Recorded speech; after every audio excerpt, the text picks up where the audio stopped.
이런 불확실성의 시대 속에서 이재명 정부가 이제 어렵게 출범을 좀 하게 됐는데 일단은 인선을 좀 봤습니다. 네. 국가안보실장에는 위성락 전 의원이 이제 그 지명이 됐고 그다음에 국가정보원장에는 이종석 전 통일부 장관이 지명이 됐는데 일단 두 분의 인선 어떻게 보셨습니까, 의원님? 예, 뭐 이번엔 특히 인선에서 하마평이 옛날에 하마평이 나오는 사람이 다 떨어졌잖아요. 근데 이번 하마평은 꽤 정확해요. 지금까지 보면 두 분은 예상됐던 것 중에 하나였고요. 뭐 기본적으로 인선 자체가 중요한 메시지잖아요.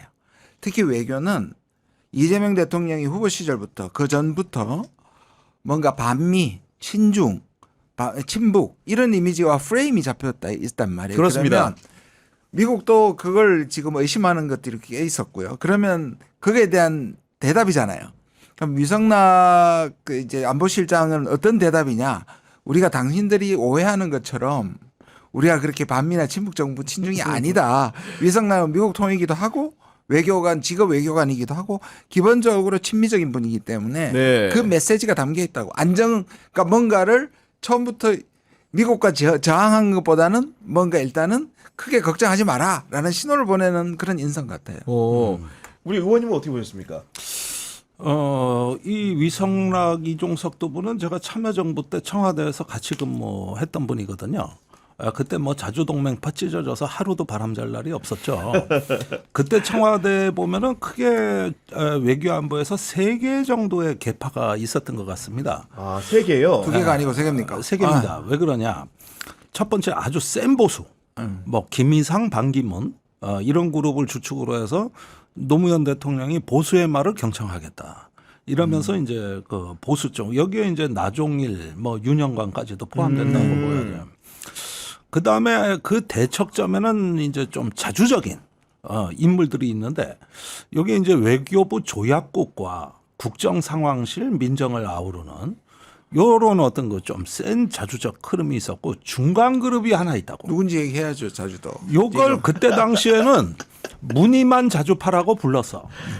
그래서 난 무자파라고 불러주로. 무자파요? 예. 무자파. 이 두 분이 이제 거기에 해당되시는 분들이죠. 아, 그렇군요. 무자파. 근데 그 중에서도 이종석 이제 뭐라 그래야 되지? 전 이종석 통일부, 이제, 전 통일부 예. 장관은 조금 더 자주적이었고 위성락은 조금 더 동맹적이었죠. 사실은. 그런데 이제 인수위에 이종석 그 전 통일부 장관이 인수위원이었고 외교부에서 온 외교 전문위원이 위성락. 이렇게 돼가지고 이제 여기서부터 원팀이 돼서 훗날 북미국장까지 하시거든. 네. 위성락 북미국장까지. 그때 사무차장 NSC 사무차장이 이종석 전 이미 장관이에요. 호흡을 맞춰본 이력이 꽤 되네요. 그래서 그러니까. 결이 다르다 네. 그러지만 다르기도 하고 네. 같기도 해. 그런데 여러 가지로. 지금 보시면 조선일보가 벌써 이제 위성락은 칭찬을 하고 그러니까. 그다음에 이종석은 지금 의심을 띄웠잖아요. 그렇죠. 그리고 실제로 그 전략적 유연성에 관해 가지고 문제가 생겼을 때 실제로 그 위성락은 미국 쪽에 그 사실을 알렸고 자주파와 문제가 됐을 때 지금 시작할 때는 비슷했지만 나중에 많이 갈렸고요. 근데 저는 이번에 그래서 이제 오히려 싸움을 약간 부추기는 것 같긴 해요. 보수 신문들이. 그런데 아마 이렇게 따로따로 한 것 같습니다. 그러니까 이종석 장관 전 장관 한 거는 2018년의 추억. 그러니까 거기에 서훈이 사실은 큰 역할을 했잖아요. 네. 그렇죠. 그리고 북한에 대해서 인맥도 나름대로 있었고 경험도 있었기 때문에 통일부 장관도 했지만 안보실 차장 그때는 차장이 우두머리였습니다. 그 보스였습니다. 그러니까 그거에 대한 일종의 북한에 대한 메시지다 이거는 오히려 그렇게 보여집니다. 저는 두 사람이 뭐 그렇죠. 싸우거나 그럴 건 아닌 것 같아요. 아니 맞아요. 그러니까 어느 정도 역할이 조금 갈리는 게 일단 대미 뭐 이런 동맹 정책은 아무래도 위성락 안보실장 위주로 갈 것 같고 이종석 국정원장은 대북 관계 이러면서 어떤 막후 교섭이라든가 어떤 북한을 관리하는 데 있어서 좀 일익을 담당하지 않을까. 근데 요거는 이제 포스트가 그렇게 됐다는 얘기지. 앞으로 안보실 1, 2, 3차장이 또 남았고. 그렇죠. 외교부 장관이 남아있고. 외교 안보 통일부 국방 장관. 통일부 장관의 이제 요 인선이 남았기 때문에 조금 더 들여다보면 이제 전체적인 팀워크의 그림이 그려집니다. 네. 이런 상황 속에서 그 이재명 대통령이 취임 후 사흘 만에 미국에 있는 트럼프 대통령과 전화 통화를 했는데 기초적으로 잘 모르는 사람들을 위해서 정상 간의 전화 통화 좀 어떤 의미로 봐야 되는 겁니까? 뭐 관례이기도 하고요. 네. 그다음에 일단 두 가지 형태가 있잖아요. 축전을 보내고 또는 대변인실을 통해 가지고 공식으로 축하하는. 그다음에 세 번째가 직접 육성으로 전화하는 거고. 그다음에 이제 언제 만나느냐. 차라리 그렇습니다. 이런 강도로 네. 가는 거잖아요. 보통 이제 통화 같은 경우에는 순서가 굉장히 중요하죠. 아까 제가 말씀드린 그 초기에 일어나는 일들은 대부분 메시지입니다. 그래서 미국하고 전화를 하는 게 이제 일종의 관례인데 이게 또 이제 이재명의 씌어진 프레임 때문에 조금 늦어지긴 했습니다. 왜 이렇게 늦게 했냐 지금. 그러니까 네. 엄청 흔들어댔잖아요. 그래서 제가 그러니까. 하도 화가 나가지고 페이스북에다가 아니 지금 전화하는 거는 미국인한테 전화하는 거지. 왜냐하면 우리가 주인공인데 대통령이 바뀌었는데 이제 됐는데. 왜 우리가 먼저 전화 받는 거 이렇게 목을 매야 되냐고 제가 아주 비판을 했거든요. 그런데 아니나 다를까 이게 늘 일어납니다. 진보적인 대통령이 왔을 때 보수 쪽에서 한미동맹이 위험해질 수 있다는 아예 그것을 깔고 시작하잖아요. 그러니까 좀만 늦어지면 흔들린다. 그렇게 얘기하는 거잖아요. 또 G7은 가고 나토 안 간다니까 또 흔들기 시작했어요. 좀 뒤에 얘기하겠지만. 아니 뭐 그런 상황인데 그래도 뭐 이제 두 분이 대화한 얘기를 전해진 바에 언론에 전해진 바에 따르면은 뭐 골프 라운딩 얘기도 하고 네, 뭐 또 같이 뭐. 피습 당한 경험도 얘기하고 네, 그 이랬다는 거 얘기도 아닙니까 하고, 지금. 네. 그러니까 요 얘기하기 전에 그 백악관에서 나온 아주 이상한 메시지. 그 한미 동맹은 철통 같다고 얘기를 해놓고 중국의 개입과 영향력에 대해서는 뭐 반대한다. 이렇게 아주 듣도 보도 못한 비외교적 메시지가 나오니까 그 다음에 우리는 반응을 여기에 대해 내지도 않았는데 중국 외교부의 레첸 대변인이 나서 가지고 아니 중한 관계를 이간질하지 마라 이러면서 그걸 직격해 버렸거든요. 그래가지고 우린 가만히 있는데 지들끼리 싸우고 난리더라고. 그래서 내가 그 순간 이런 느낌이 들었어요. 아 미국은 우리를 삶아 먹으려고 하고 중국은 우리를 구워 먹으려고 하는구나. 그래서 후라이팬에 한국을 올려놓고 서로 지들끼리 싸우겠다. 요소학 셈이 아니냐 이게. 왜 우리 입장이 나가기도 전에 자기들끼리 싸우고 지랄이냐고. 그래서 내가 이걸 보고서 야 이렇게까지 됐나? 그런데 이걸 역으로 생각하면은 상당히 그 비외교적으로 거칠게 접근한다는 느낌도 들지만 동시에 서로 우리를 땡기려고 이제 한국이 금쪽이가 된 거야. 아 싸움이 벌어졌다. 금쪽이. 네. 그래서 앞으로 중국 쪽에서도 상당히 유화적인 어떤 정책, 예를 들어 한한령을 해제한다거나 단체 관광국을 허용한다거나 뭐 이런 등등 해가지고 또 이쪽에서 또 엄청 이게 오겠구나 러브콜이. 이래서 좋은 쪽으로 또 이용해 먹을 수도 있겠다. 이런 생각도 좀 들었어요. 아니 어쨌든 간에 그 미국의 메시지가 저를 포함한 일반인들이 보기에도 사실은 이상하죠? 이제 당선이 됐으면 그 얘기만 하면 되는데 중국 얘기를 갑자기 왜 꺼내나. 그럼 뭐 저는 뭐 100번 양보해서 두 가지 메시지가 따로 나왔으면 괜찮아요. 그래도 그나마 괜찮아요. 중국에 대한 걸 늘 견제하니까. 근데 한쪽에는 앞에서 뭐라 그랬냐면 그 얘기 축가도 그랬지만 공정한 선거에 의해서 대통령이 됐다고 얘기했어요. 그렇죠. 전제는 그렇게 깔아놓고. 전제는 그걸 까놓고 뒤에는 중국의 영향력에 대해서 얘기했어요. 개입과 영향력. 이게 개입과 영향력이라고 했는데 이게 왜 심상치 않느냐면 바깥에 마가에 그러니까 선거 기간에 4명의 미국에서 선거 감시단이 왔죠. 맞습니다. 네. 그러니까 미국의 그곳에를 가고 한국 그곳에를 내통을 해서 초청을 했고 그렇습니다. 한국의 선거를 왜 그들이 감시하는 것도 문제가 됐는데 실제로 당선되고 나서 마가의 로라 루머라든지 스티브 배넌이라든지 이런 사람들이 아예 대놓고 중국이 개입해서 이재명이 됐고 이재명은 곧 중국과 북한의 나라를 팔아먹을 거라고 방송하고 있습니다. 아 현재 돌아가서. 아니요. 그 사람 말고 그것도 네. 연결이 돼 있지만 네. 지금 마가에 속해 있는 트럼프한테 굉장한 영향을 끼치고 있는 두 사람 스티브 배넌하고 로라 네. 루머가 아예 부정선거와 중국 개입만 얘기하는 게 아니라 한국을 곧 이재명이 팔아먹을 거라고 얘기하는 게 전 일정 부분 영향을 줬다고 생각합니다. 맞아요. 그러니까 이 부정선거 음모론자의 한미 극우 동맹이 만들어진 맞아요. 거예요. 그게 백악관에 영향을 줬다고 보는 거예요. 그리고 여기서 중국의 개입과 영향력이라고 하는데 이 개입의 가로 속에 그 생략된 말이 저는 선거라고 봐요. 한국의 선거에. 그러니까 한국의 선거가 공정하게 치러지긴 했는데 중국이 개입하려고 했다. 이 얘기입니다. 우리가 그냥 해석한 거예요. 그러니까 중국 외교부에서 나온 그 성명이 정확히 그걸 짚어요. 우리는 남의 나라 내정에 간섭한 적이 없다. 전혀 개입한 적이 없다. 이 얘기를 일단 해명해 놓고 네. 미국더러 이간질 하지 마라. 이렇게 성명이 나가고 그 직전에 시진핑 주석의 축전. 네. 축전을 보면은 한중 양국이 다른 이념과 제도에도 불구하고 동반자 관계를 발전시켜 왔다. 이러면서 이제 이 구동존의의 얘기를 하거든요.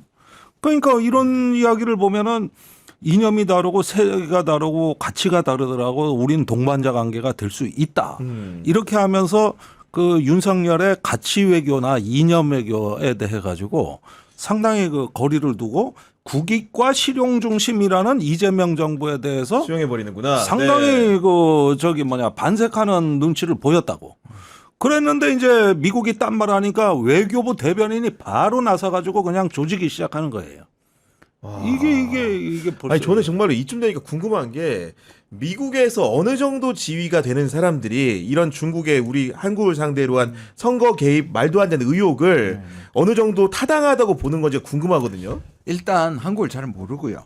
그러니까 우리가 늘 그렇듯이 조중동 특히 조선일보가 이전 패턴을 얘기할게요. 지금까지 말고 이제 보통 진보 정부가 일어나면 당장 하는 게 한미동맹 걱정이라고 여기 띄웁니다. 그렇습니다. 그러면 이걸 미국 쪽에 보수적인 시각을 가진 전문가들이 그걸 진짜 이상한데 하고 또 띄웁니다. 그럼 통화 시간 띄우잖아요. 그럼 서로 이렇게 상승작용을 일으켜요. 그래서 뭔가 이견이 생기거나 이견이 생기기 전에도 한미동맹에 문제가 생긴다. 그렇게 보거든요. 근데 실제로 문재인 정부 때도 그 바이든과 사이가 굉장히 좋았음에도 불구하고 윤석열 정부가 등장하자마자 문재인 정부가 한미동맹을 망쳤다. 그래서 특사를 보내서 한미동맹 복구라고 얘기합니다. 네. 그걸 미국 쪽에서는 바이든 정부에서는 발끈해가지고 한 번도 망가진 게 없는데 왜 복구라고 하는 거냐. 쓰지 말라고 미국에서 경고를 받을 정도였습니다. 지금은 보면 트럼프 같은 경우는 자기가 부정선거를 계속 주장해 왔습니다. 기억하시죠? 네, 그러니까 기억합니다. 자기가 예. 재선에 처음 떨어진 것은 그거다. 그거의 담론과 미국에 있는 극우들이 합쳐져서 그 얘기를 하고 있는 거예요.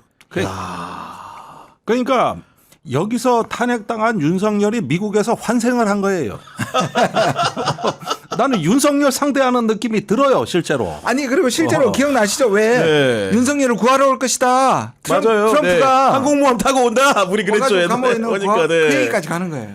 야, 그런 상황이라니까 굉장히 걱정이 되는데 결국 그런 오해를 불식시키기 위해서는 우리나라가 이제 예를 들면 인사를 통해서도 보여줘야 되고 그리고 이재명 대통령이 어떻게 보면 한시바삐 트럼프를 만나가지고 그런 불안한 사람이 아니라는 것도 보여줘야 될 필요도 있는 거 아니겠습니까? 보여줘야죠.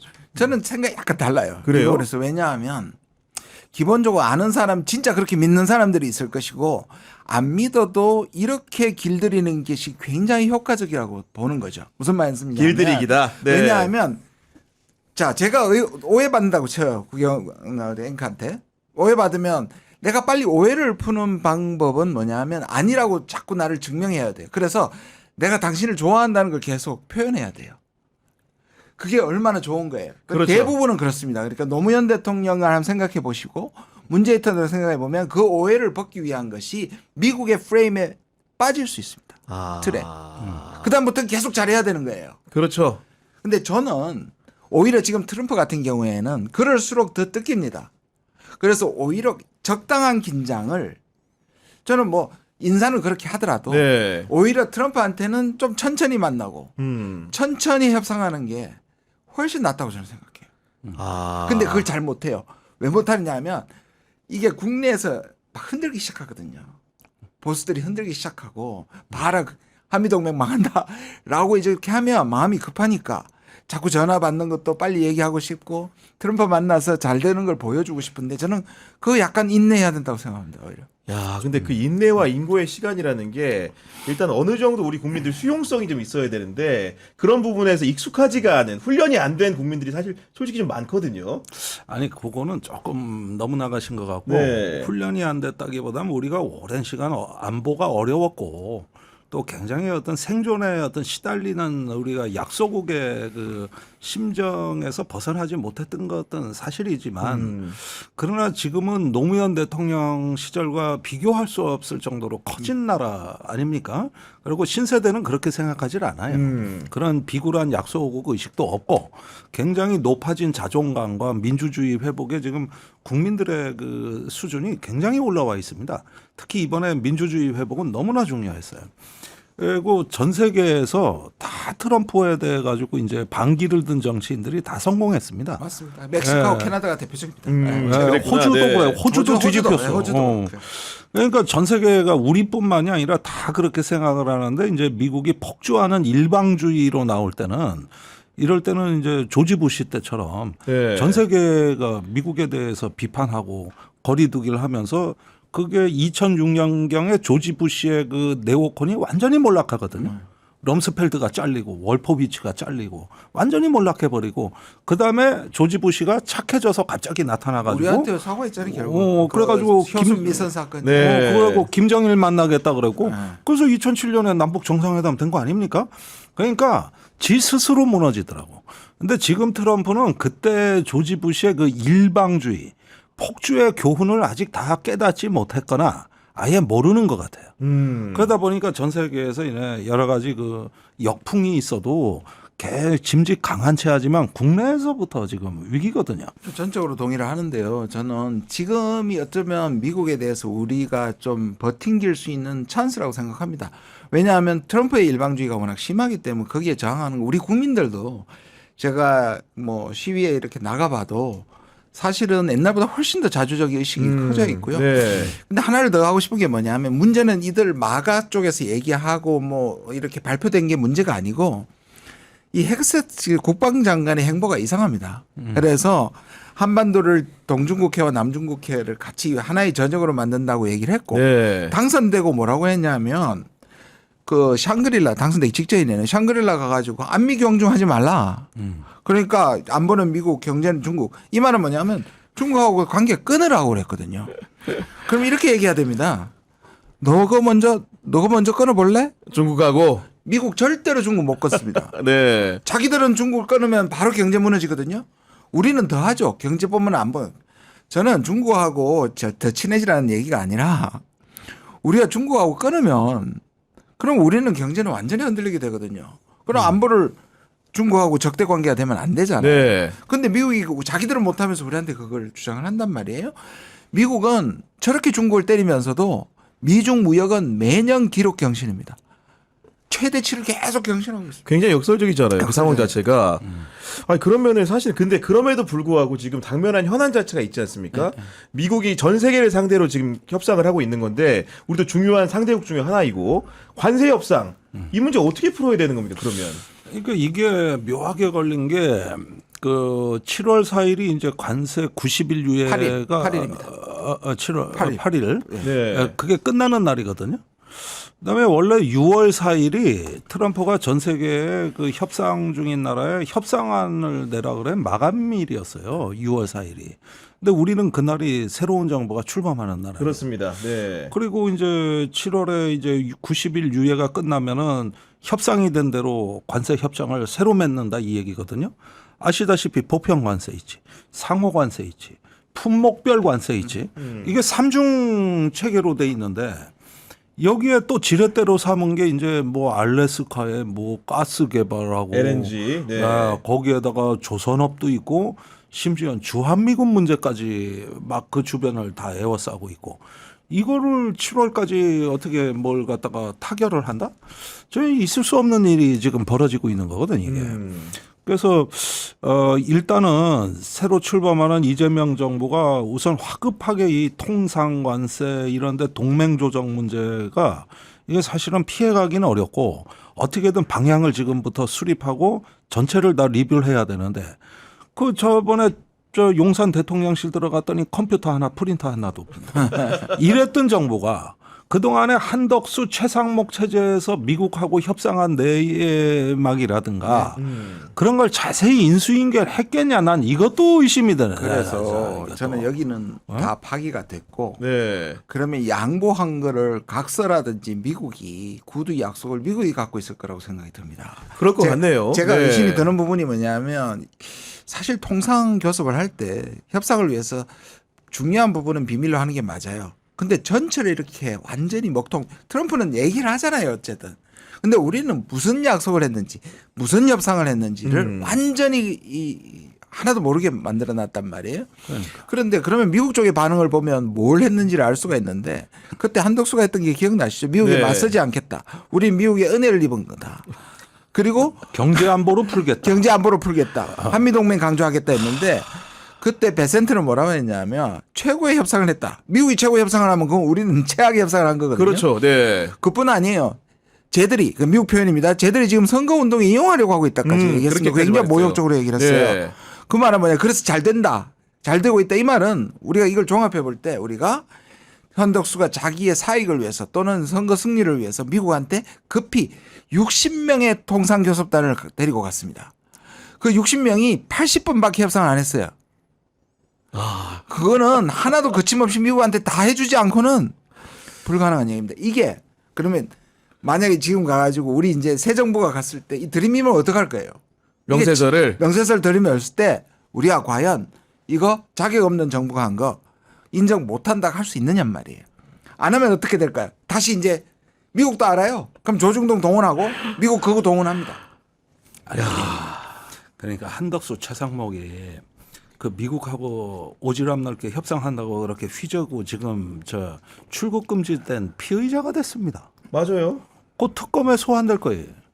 그러니까 이런 와중에 한쪽으로는 내란에 대한 어떤 피의 사실이 있던 그때 그게 우리가 그 당시에 몰랐지만 미국 가가지고 딴짓하고 있었던 거예요. 그러니까 여기서 전체적인 그림이 나오는 거거든요. 그러면은 하나의 어떤 그 내란의 연장선에서 통상 문제까지 이렇게 우리가 보기에는 아주 비밀스럽게 진행이 됐다 그러면은 이걸 갖다가 새로 출범하는 정부가 이제 떠안고 이걸 동티나지 않게 관리를 해야 된다는 게 얼마나 고약스럽겠습니까? 이게 도대체가 이런 식으로 해가지고 갔더니 말이야 전부 다 해가지고 이제 저 국무위원도 짐 싸고 있는 거 다시 불러들였잖아. 국무회의 한다고. 맞아요. 네. 그러니까 똥 씹은 표정으로 나온 거 아닙니까? 왜 이렇게 국정을 운영해야 되는 참 이게 국가의 연속성이란 문제가 정진수가 100개까지 치웠지 않습니까? 100개까지 치웠다는 거 아니에요 관제. 근데 하나 또 빠진 게 있어요. 네. 자 통상이 바로 앞에 있고요. 트럼프가 제일 주관심사인데 또 김태호가 몰래 따라갔잖아요. 맞다. 김태호가 따라가지고 알렉스 왕하고 한 게 크게 두 가지예요. 조선에 대한 한미 간의 워킹 그룹을 만들자. 이 미친 짓 아니에요. 자기 지금 실패하고 내란 의미에 있는 그 며칠 안 남았는 대행 정부의 안보실 차장이 가서 한미 조선 나중에 결정이 한미 조선 워킹 그룹을 만들자고 합의했고 두 번째가 한미일 안보 협력이에요. 이것도 들이밀 때는 어떡할까요? 저는 트럼프는 관세를 밀고 있고 지금 보면 미국의 국방부 군부 그렇죠? 국방장관 외국 국무장관은 또 계속 지금 한미를 밀고 있단 말이에요. 네. 그 저항이 왔을 때 한미를 미는 건 우리가 중국하고 러시아하고 적이 되는 겁니다. 그러니까 경제와 안보 쪽에 양 압력이 왔을 때 지금 신정부가 새로운 정부 이거 버텨내기가 전 쉽지 않을 거라고 봐요. 아니 그 쌍방 압력을 듣다 보니까 갑자기 이제 좀 저도 개인적으로 화가 나는 게 국민의 한 사람으로서 그 바이든 정부 때 예를 들면 경제적으로 반도체법이나 IRA 통해 가지고 우리 기업들 약속했던 것들 있잖아요. 그런 것이 원점으로 가는 분위기인데 자기들은 마음대로 바꾸고 네. 우리는 전 정부의 잘못된 의사 결정들을 바꿀 수 있는 권한 없는 겁니까? 보조금 일부는 받고 일부는 못 받았죠 아직 네. 그때. 네. 아니 지금 미국 내 일자리 창출 한국 기여도가 세계 1위입니다. 네, 맞습니다. 2만 5천 명 일자리 만들어줬어요. 그러니까요. 네. 최근 3년만. 근데 최근에는 일본보다 우리가 더 만들어줬습니다. 미국 내 일자리를. 거기다가 보십시오. 방위비 분담금이 1년에 1조 5천억 정도 줍니다. 그런데 이걸 현행 2만 8천 명으로 나눠보면 1인당 5,200만 현금으로 우리가 5,200만 원을 줍니다. 그런데 2만 8,500명이 다 있는지도 의심스러워요 지금. 돈이 쓸 데가 없어 쌓아놓고 있습니다. 거기다 1년에 9조 6천억 원의 무기를 사줬어요. 10조입니다 10조. 이미 10조인데 매년. 매년 그러니까 네. 매년 10조예요. 거의 세계 1위입니다. 미국 무기 사는 이것도 아니 아시아에선 한국을 넘볼 나라가 없어요. 미국 무기 가끔 사우디가 좀 넘지. 없지. 예. 거기에다가 세계에서 해외 미군 기지 중 가장 현대화되고 가장 넓은 기지를 제공했습니다. 요거 10조 원짜리입니다. 10조 원짜리. 기지가 아니라 신도시 하나를 줘줬어요. 예, 완전히 뭐 그냥 모든 게 다 돼요. 자, 이거도 그렇지. 그러면 지금 얘기한 것만 해도 막 10조 단위로 올라가지. 그러니까 매년 10조가 넘어갈 거 아니야. 네. 아니 먹어도 너무 처먹어 놓고 이상 그런데도 10조를 더 달래는 거죠 지금 이제. 그런데 헤그세스가 그러니까, 한 네. 얘기는 네. 뭡니까? 샹그릴라 안보대하고 5월 31일 날 네. 거기서 뭐라 그랬냐? 저 동맹국들이 국방비가 너무 적대. 나토 수준 5%로 높이래. 우리가 지금 2.6%예요. 2.6%에서 그 정도 좀 무지 많이 준 거예요. 이걸 또 더블로 올리라는 거거든. 야, 진짜, 그러면은 네. 이런 식의 얘기를 다 들으면 도대체 얼마를 먹어야 말이지. 그래 놓고 뭐라 그랬는지 아십니까? 헤그세스가 거친 사랑법도 틀림없이 사랑이래. 그래서 내가 경향신문에 칼럼을 썼지. 너무 아픈 동맹은 동맹이 아니다. 김광석의 노래 너무 아픈 사랑은 사랑이 아니었음을 이런 가사가 나오거든. 그 있잖아요. 폭력적인 남편이 때려놓고 네. 사랑해서 때린다잖아요.